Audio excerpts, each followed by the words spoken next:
Hey everybody, we are working on our pool, getting ready for the season here. Big projects going on while we're changing out our sand, which you can see that in another video that I have here on my channel. But while we're doing that, we're going to go ahead and swap out the key assembly that is this piece right here, the spring located in here, which secures the valve to go to the correct positions. The spring is getting worn and I'm having a problem when I'm trying to filter the pool. There's a trickle of water going out and I have to push up carefully on this.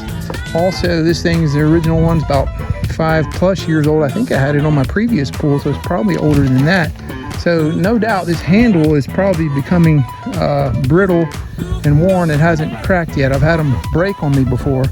But we bought a new key assembly is what this is called.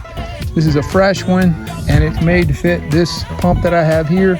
So it's got, you know, shiny new sticker on it here to show where to where to turn the handle for filter and backwash and to waste and all that stuff and rinse. So anyway, we're going to change this out. I'm going to unscrew with a flathead screwdriver right here and I'm going to put this one back on. So apparently it's not that hard to do, according to the gentleman at the pool store. So we'll give it a shot.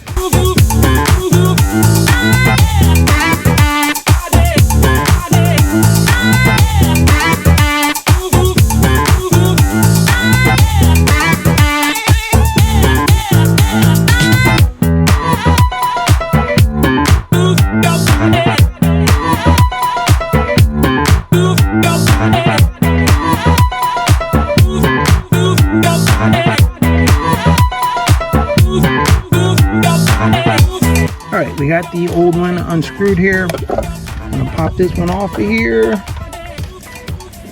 Okay, the spring in there is going bad. Now, I probably could have possibly taken this all apart and replaced that spring, but we're just gonna put this new piece on here. I paid for it. Hopefully it'll be worth it. Apparently there's a little notch. We gotta be careful when we do this to put it back in the right spot. Okay, so when you're doing this, make sure that you line up this little notch. There's a notch right here in the middle of this little side, and there's a little notch thing that pokes up right here, so that goes on that side. Otherwise, you'll have it set up wrong. So I need to turn it to where this little piece right here, that little notch in the middle there, goes on top of that little peg right there. So it goes like this. Okay, so now all got to do is simply put the screws and nuts back on, and we should be in good shape with the new key assembly. We'll go ahead and do that.